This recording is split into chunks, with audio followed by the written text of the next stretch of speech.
আসসালামু আলাইকুম। সবাই কেমন আছেন? আশা করি সবাই ভালো আছে। দেখতে দেখতে চলে আসলো আমাদের বাংলা নাটক ওয়ান চ্যানেলের আরও একটি নতুন স্পেশাল এবং ধামাকাদার পর্ব। ভিউয়ার্স, মেঘলার পায়ে ধরা ছাড়া আর কোনো রাস্তা রইল না অনিকের। তো অনিক যে পরিমাণ ভুল করেছে তার প্রায়শ্চিত্ত একমাত্র মেঘলার পায়ে ধরা। মেঘলার কাছে ক্ষমা চেয়ে তার কাছে ক্ষমা নেওয়ার তার একটি বড় উপায়। ভিউয়ার্স, মেঘলা মূলত সহজ সরল সাধারণ একজন মেয়ে। সে সবাইকে অল্পতে বিশ্বাস করত, তাকে সবাই ব্যবহার করত, আর এজন্যই বারবার ঠকে যেত মেঘলা। তো শেষ পর্যন্ত মেঘলা এবার নিজেকে পরিবর্তন করার চেষ্টা করেছে এবং সেই পদক্ষেপে বস্তি থেকে মূলত ঢাকা শহরে আলিশান বাড়িতে এসে উঠেছে। আর সেটা সাধারণ মেঘলা থেকে শালিমা বিল্ডার্সের ওনার শালিমা হয়ে গিয়েছে। ঘটনা একের পর এক এমন সব সত্য সামনে আসতে শুরু করে যা সবাইকে স্তব্ধ করে দেয়। একটি শিশুকে যখন এমনভাবে হত্যা করা হয়, ভয়ঙ্কর এক গোপন রহস্য প্রকাশের দ্বার প্রান্তে পৌঁছে যায়। বৃষ্টি যখন পুরো বিষয়টা জেনে যায় তখন সে চায় অনেককে সম্পূর্ণ বিষয়টা জানিয়ে দেওয়ার জন্য, কিন্তু বৃষ্টির বাবা সেটা করতে দেয়নি।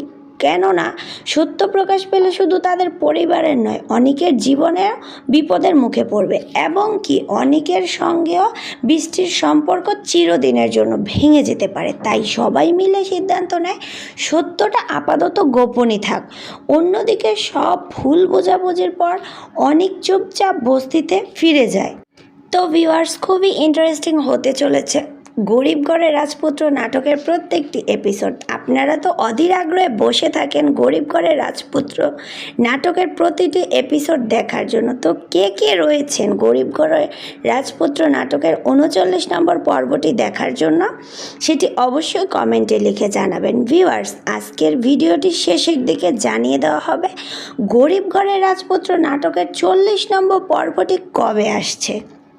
তো ভিউয়ার্স, আপনাদের কাছে ছোট্ট একটি রিকোয়েস্ট থাকবে, আপনারা যদি এই চ্যানেলকে একদমই নতুন দর্শক হয়ে থাকেন তাহলে অবশ্যই চ্যানেলটি সাবস্ক্রাইব করে পাশে থাকবেন এবং পাশে থাকা বেল আইকনটি বাজিয়ে রাখবেন, কারণ আমরা প্রতিনিয়ত বাংলা নাটকের রিভিউগুলো, নাটকের আপডেটগুলো সবার আগে দিয়ে থাকি।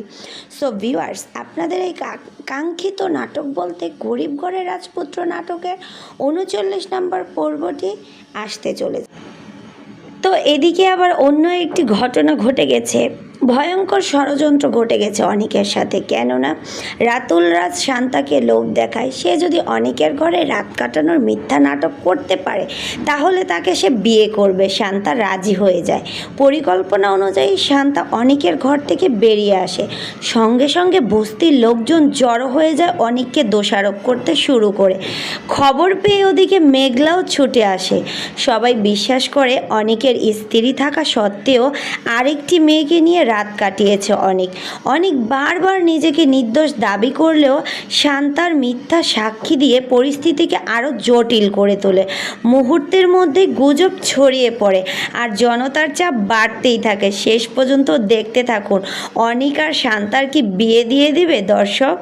সো ভিউয়ার্স, সবাই ভালো থাকবেন, সুস্থ থাকবেন এবং আমাদের বাংলা নাটক ওয়ান চ্যানেলটি অবশ্যই সাবস্ক্রাইব করে রাখবেন, কেননা পরবর্তী আপডেটটি অবশ্যই সবার আগে পেয়ে যাবেন। ধন্যবাদ। আশা করি সবাই ভালো থাকবেন, সুস্থ থাকবেন।